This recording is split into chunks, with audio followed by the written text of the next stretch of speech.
Good afternoon, traders. This is Christian Farmhart's Traffic Trade Group, and this is your end of day recap for Thursday, July 27th. Well, a little bit different look on your screen there. A lot of red. This, of course, is the spreadsheet that I use that basically will not only tell you what the performance was for today, but will tell you basically what went on throughout the trading session. And that's this column, percentage change versus open. A lot of red on your screen today. So I'm going to get into some concepts that we saw today with a reversal day. But before I do the risk disclaimer, that's in front of you. Everything that we're going through is for information purposes only, not giving out any advice or recommendations. Please read that full risk disclaimer right there. So, first, so I'm going to talk a little bit bigger picture, and then we'll talk about when rates go up and what that means or why there's such an implication for that. But overall, reversal days do happen.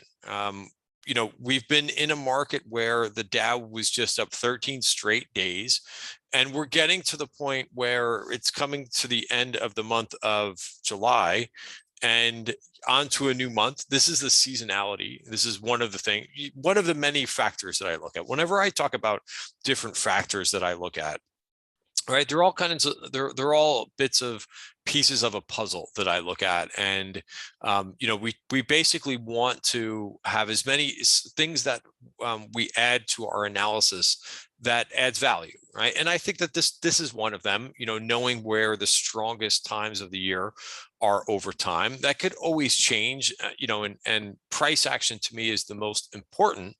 But it's nice to know when there's strong seasonality and weaker seasonality. So we are entering a period. If you look at where we are now, right? Again, so this is on average, right? Just S&P seasonality, what it does during July, what it does during August. So August is a weak month, and we're just a couple of days before.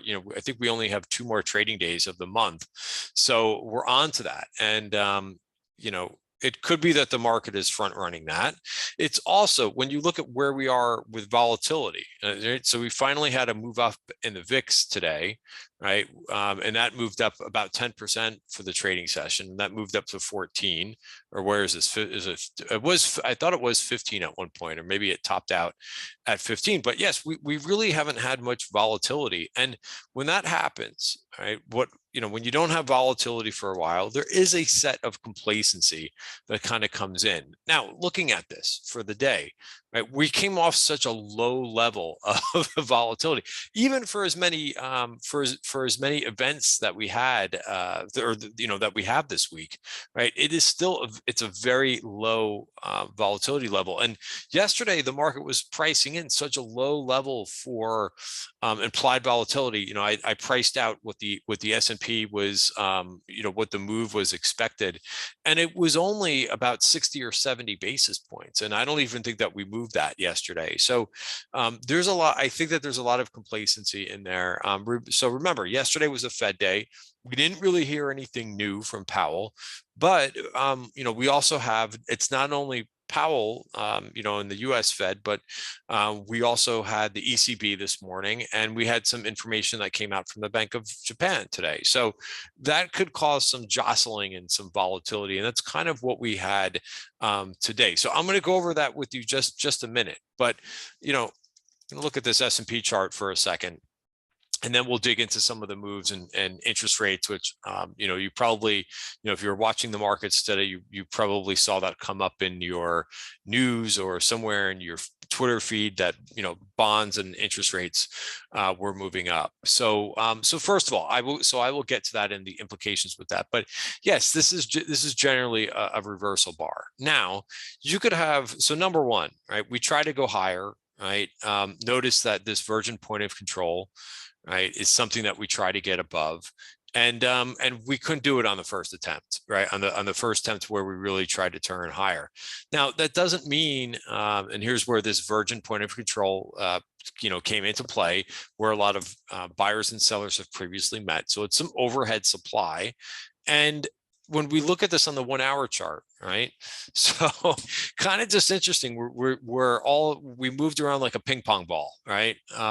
here's where we started the week, and we're basically just back to where we started the week. So that kind of puts things, I think, in perspective, is that yes, it's a little bit disappointing, right? Especially like if you were adding some risk throughout the week, and then we get slammed down in a number of hours. And of course, the way volatility works, and that's why the VIX goes up when the market goes down, is because generally those moves to the downside are faster than the moves up. And I think that's a good illustration of that. So again, it wasn't, a couple of the earnings report, the bigger earnings reports that we had, right? Everybody worried about that, right?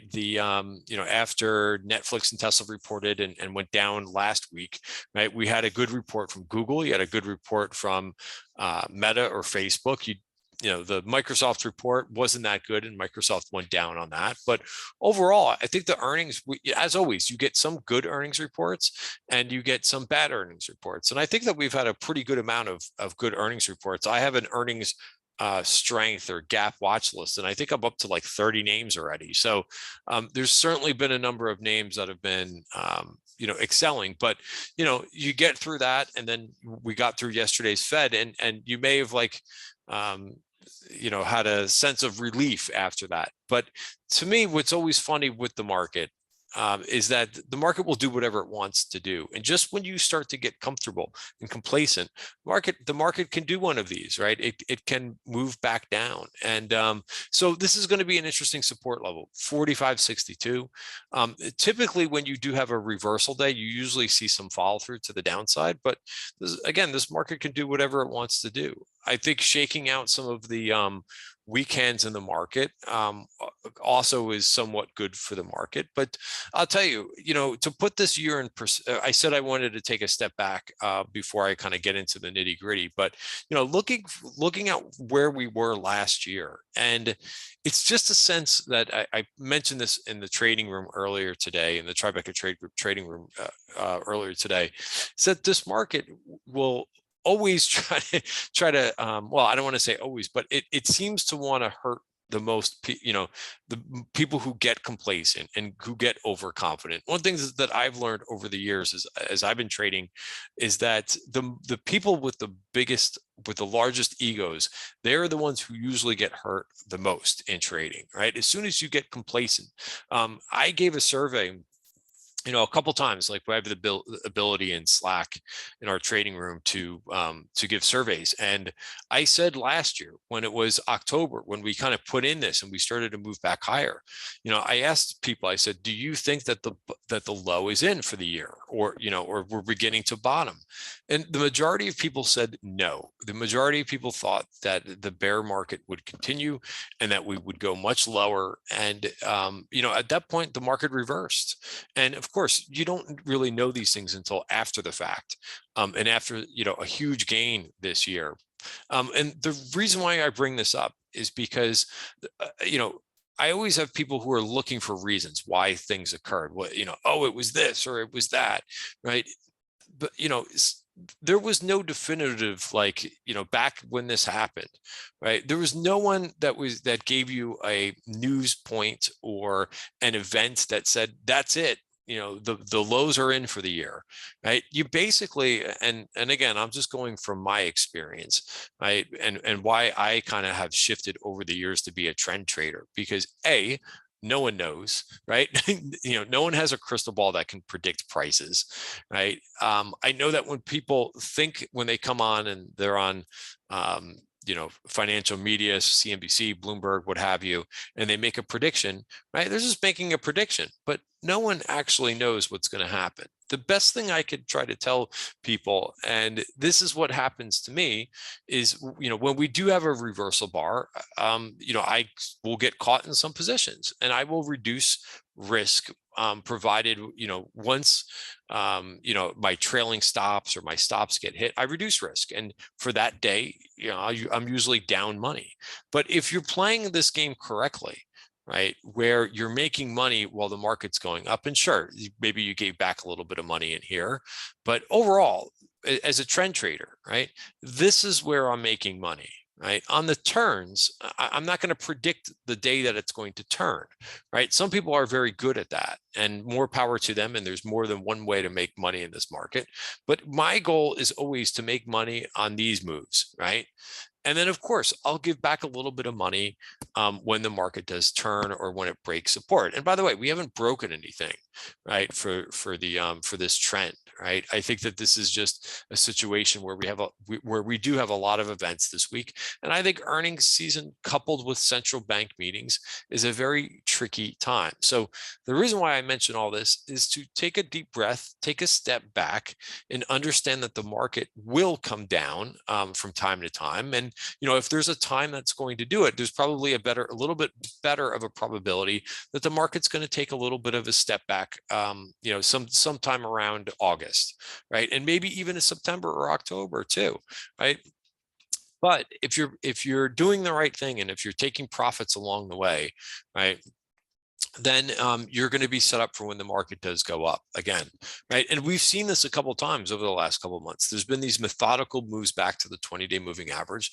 And the last two times that happened since we broke out here, took that next leg higher in, at the end of May, beginning of June, right? You've been rewarded for that. You've been rewarded for buying the dip into support. Now, we're not down there yet, but we'll have to see when we get down there. So again, just trying to put things in perspective. So let me talk about the move in bonds. So bonds are always a confusing thing for equity, for regular equity investors who aren't proficient or an expert on bonds, right? So when the Fed ups their interest rates, like they did yesterday, right? So this is the first thing that always gets confused, right? For just pure equity traders, right? When the Fed is raising interest rates or cutting interest rates, they're doing it in the overnight rate, right? There's a lot of different interest rates, right? So this is the super short term. It's the overnight. It's what the banks charge one another, in the overnight rate. So very, very short term. This over here, right, when we're looking at bonds, and yes, the Fed does set this, right? They control this. What they don't control, and you could maybe say indirectly with when they're doing like long-term bond purchases or something to that effect, but this is controlled by supply and demand, right? The 30 or the 20 or the 10-year, the 5, and so on, right? So here's what yields did today, right? This is a big move in yields. The 10-year moved about 13 basis points. So remember, yesterday the Fed increased interest rates for the overnight rate by 25 basis points, right? But the market will do what it wants to do, right? And today, this is a sharp move up in yields. This is 13 basis points. So what's the implications of this for equities? Well, there's a lot of models that are driven off of this. When interest rates go up, it makes everything more expensive, right? So it makes stocks more expensive, especially the stocks that don't have any that don't have any real earnings, right? Where their multiples are high. Those stocks become more expensive, right? And that causes people to sell some stocks, right? Because and what that does is it brings stock prices down from time to time. There's never 100% here, but I'm just speaking in general terms, right? So this move in interest rates, remember, I was very concerned when I saw this happen. This was back in the beginning of July. I was very worried about that. Generally, say that word again. I do get worried when we see bond yields go up and when they go up quickly, right? Because that could be, risk off in equities. And I hope I explained that correctly in terms of as yields go higher, it makes everything more expensive. Okay, so that's kind of what you have right now. Now, gradual moves in bonds are not that big of a deal. So if we happen to if yields go higher, but it's a very gradual thing, the market can kind of weather that a bit better. But when they're really sharp moves, the market tends to kind of freak out with that. And again, there's a lot of, people like to say algos, right? But there's a lot of, remember with algos, there's always a person at the, who's programming the algorithm, right? There's always a human behind that, right? They're driving that. They may have programmed something really sophisticated or a really fast algorithm, but there's always a human who's deciding what to do based on that, like, outside of machine learning and that type of thing. But there are models that say, hey, when yields go higher, when they go higher quickly, start selling stocks, right? Again, I don't, that's not my model, but I know that there's those models out there. So, what you're looking at here, and I'll zoom out a little bit, but, bonds, we started, notice when the market, when the bond market was going sideways, right? The equity market really doesn't pay too much attention, only when yields start to yank higher. All right. So, and what was the cause for this morning? Well, I don't really have the answer for you. I had a lot of people were arguing with me this, on Twitter, because I had started to say earlier. Let's see if I can bring this up appropriately. All right. So I had started tweeting about this at 10 o'clock this morning. Right. Here was my first tweet. This was at 10:06 in the morning. I'm like, hey guys, there's, yields in the dollar are both going higher. So this is something to keep an eye on. Now I said it again. I showed you, I'm like, hey, rates are going higher again. This was at 10:26, right? So this move already started, and you could kind of see this is the 5-day, right? Now, we started to see this really kind of pick up here, right? There was an announcement by the Bank of Japan. It's so funny because people love to have the story of what happened here. So yes, the 10-year, so when you bring up Bloomberg, and now everybody's blaming the Bank of Japan, right? Stocks erased gains, treasury yields hit 4%, and the yen advanced on a news report that the Bank of Japan will discuss tolerating higher domestic bond yields at a scheduled meeting Friday. So yes, this added to what was already happening.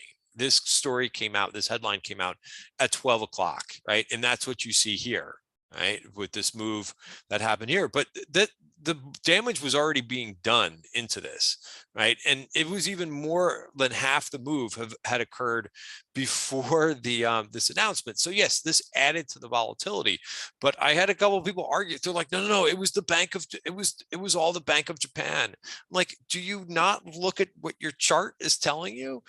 So yes, here's where the announcement happened, but yields were already going in that direction way before that, and hence my tweets out at 10 o'clock this morning. So I don't really want to get much more into that, but if you're following the price action, right, that's going to tell you what's going on, right? And that's kind of my point, is that you already had that picture this morning. Now, you didn't have the whole picture, right, until the end of the day, because the sell-off kind of continued there.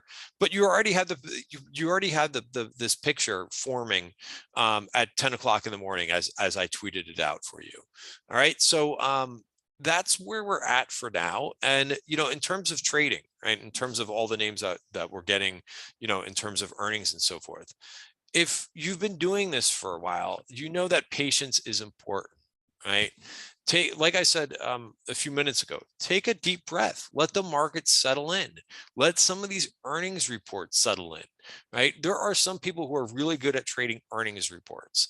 I have found that over time, I have some success with that, but I have better success with waiting a little bit, waiting to understand what some of these companies are telling you, right? Look at, for example, Netflix, right? Netflix is kind of sold off pretty decently from earnings, right? Let this digest, right? And wait for buyers to come back in. Do you think since we've had earnings that buyers have come back in, right? And when I mean buyers, I'm not saying, retail traders who are playing, weekly options. Talking about the big institutions. The big institutions have to come in and support the stock. I don't think that that's being done yet, right? It is still going down, right? Now it's going to have a test here at the 50-day moving average, bottom of value for the month. But don't you want to be there? Don't you want to start buying once the institutions start supporting the stock? Same thing with Microsoft. Microsoft, I think, is going to be okay in the long term, but there are sellers in this name. And this name hasn't come down or hasn't provided evidence yet that that the sellers are done selling this. So again, be patient, right? Let these things kind of formulate and don't get anxious with some of these things, right? And I know that's a little bit tougher too, because everybody has right now, in the world that we're living in, right? They need, gratification right away with some of the things that they're doing. This is a this is a marathon, right? Trading and investing, and it's not a sprint, right? And another thing that I try to tell traders too is, it's okay to be down one day in P&L, right? You just don't want to stay wrong. I have CNBC up right now, and Steve Grasso made a great statement the other day, right, about being wrong. You never want to stay wrong as a trader, right? And it's okay. I'm wrong every day with some of the trades that I put on, but the object is not to stay wrong, and don't let your ego get in the way of making money, because that will happen over and over and over in trading. And those, as I said in the beginning of this video, those that have a big ego, those are the guys that usually have the biggest losses and the biggest drawdowns, because they don't want to admit that they're wrong, right? It's something, it's self-confidence, right? It's the more that you are confident that longer term, that you're going to make money and you're going to do well at this, then you kind of forget about one day or 2 days here or there. But that's the name of the game, and it's important. And the reason why I bring up these concepts is because I hope this helps you. And even if you had a rough day today, or if you got caught in some trades, listen, it happens, and it happens it happens frequently. But don't lose sight of it's just one day. The important thing is not to mess up a week, and further not to mess up a month, just because there was nasty price action that day. All right, guys. So again, we're still going to get many more earnings reports that come out. Assess what's going on. What areas are really strong, what areas are not, what areas are kind of mixed, and go from there. So I'm not covering too many single name stocks. I bailed on a couple positions. Again, always happens to me on a day that we have a reversal. It's just part of the game. All right, guys, have a great night, and I'll see you tomorrow.